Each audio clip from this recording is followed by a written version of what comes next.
Hello everyone, my name's Botanist Cool, and today we're continuing on with our Trans Pride themed Battletech minis with our non-binary Kraken.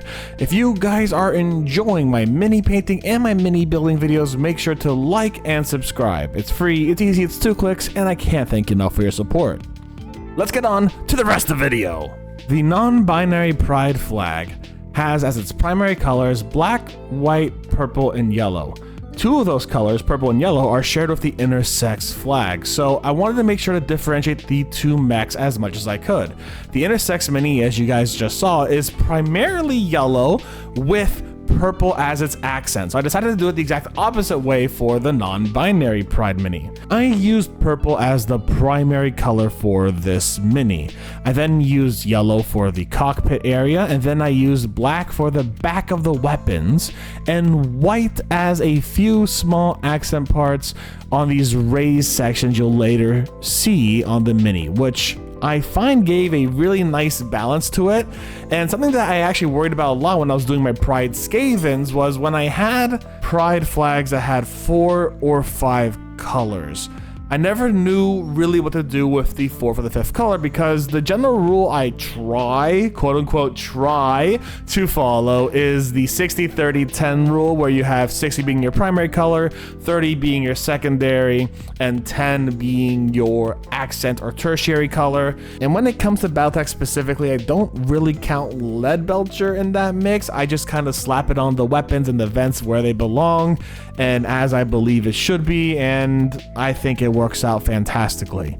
So in this case, having 4 distinct colors on the Kraken was something that I was a little worried about. For those curious about the exact paints I used, I ended up using Lead Belcher, Standard Mechanist Gray, White Scar, Gray Seer, Averland Sunset, all from Citadel, and Alien Purple and Matte Black from Army Painter's collection. The final product doesn't have any gray in it because, well, 1, it's on the flag, and 2, I used gray kind of as a staging for my yellow color. I remember watching a video talking about the Imperial Fists and how this guy got really solid yellow coloring on there by going from a black base to painting a layer of pink, then using a layer of contrast yellow. And I remember seeing a video about General Grievous going from gray to lighter gray to even lighter gray to then highlighting with white. And I decided I need to layer my paints to make this yellow pop better, to make that yellow more stable, because against the black primer, it looks like dog shit. And even more so, I was using Averland Sunset to start with from the D&D Army Painter collab, and it was looking like dog shit. It looked honestly horrendous. I wiped that off as much as I could. I did a little bit of Mechanist Gray, and then I did a little bit of Gray Seer, and then I did Averland Sunset, and it ended up looking a lot more solid. I wanted that undercurrent to look a little gray, and it does. If I had gone with the Imperial Fist tutorial that I had seen a little while ago, it would have looked a lot more orange, and that's not what I was looking forward to.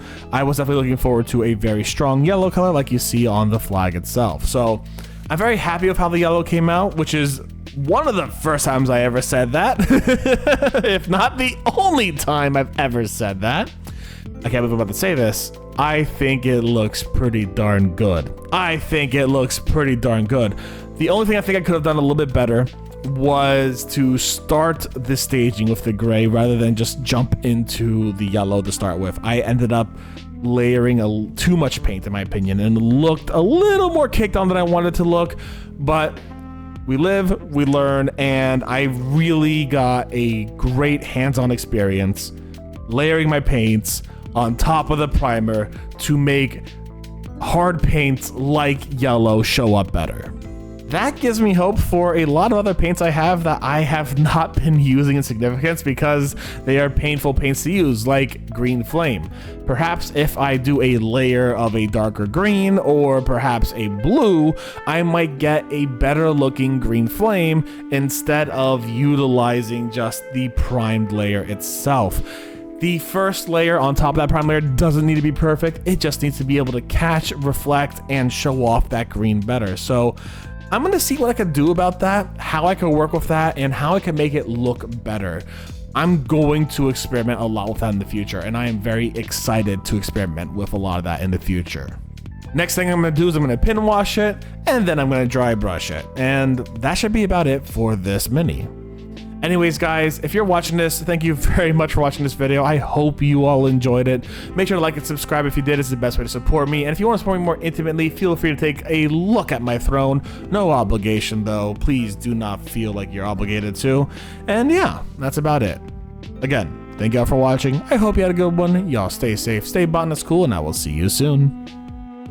Bye, everyone.